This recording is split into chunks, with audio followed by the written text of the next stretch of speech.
రాష్ట్ర వ్యాప్తంగా pulse polio కార్యక్రమం కొనసాగుతోంది. పలు జిల్లాల్లో 5 ఏళ్లలోపు పిల్లలకు తల్లిదండ్రులు పోలియో చుక్కలు వేస్తున్నారు. 2 పోలియో చుక్కలు చిన్నారుల నిండు జీవితానికి శ్రీరామ రక్షణ అని మంత్రి సవిత అన్నారు. విజయవాడలోని మధురానగర్లో ఆమె పిల్లలకు పోలియో చుక్కలు వేశారు. బస్టాండ్లు, రైల్వే స్టేషన్లు, ఆసుపత్రుల్లోనూ పోలియో వ్యాక్సినేషన్ నిర్వహణ చేపట్టామన్నారు.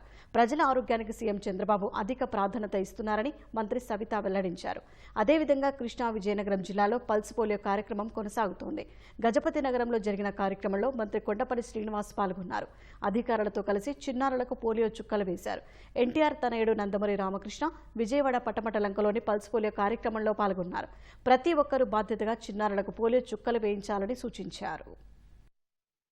మరి ప్రపంచంలోనే భారతదేశం అగ్రగామిగా ఉండాలంటే భావితరాల భవిష్యత్తు కోసం పోలియో అనే మహమ్మారిని తరిమి కొట్టాలనే గొప్ప సంకల్పంతో ఏదైతే మొదలు పెట్టారో అదే సంకల్పంతో మాన్య శ్రీ ముఖ్యమంత్రి చంద్రబాబు నాయుడు గారు కూడా భావితరాల భవిష్యత్తు కోసం ఈ పల్స్ పోలియోను 2 చుక్కల వల్ల వాళ్ళ జీవితం బాగుపడుతుందని ప్రతి ఒక్కరికి ఎప్పటికప్పుడు అవేర్నెస్ చేస్తూ సుమారుగా 6.5 కోట్ల రూపాయలతో మరి పల్స్ పోలియో ప్రోగ్రాం కూడా రాష్ట్ర వ్యాప్తంగా కూడా ప్రతి సచివాలయంలోనూ, బస్టాండ్లోనూ, మరి అదేవిధంగా రైల్వే స్టేషన్లోనూ మొబైల్ టీమ్స్ కూడా పెట్టి బాగా అవేర్నెస్ తెచ్చి ప్రతి ఒక్కరూ దీన్ని ఉపయోగించుకోవాలి.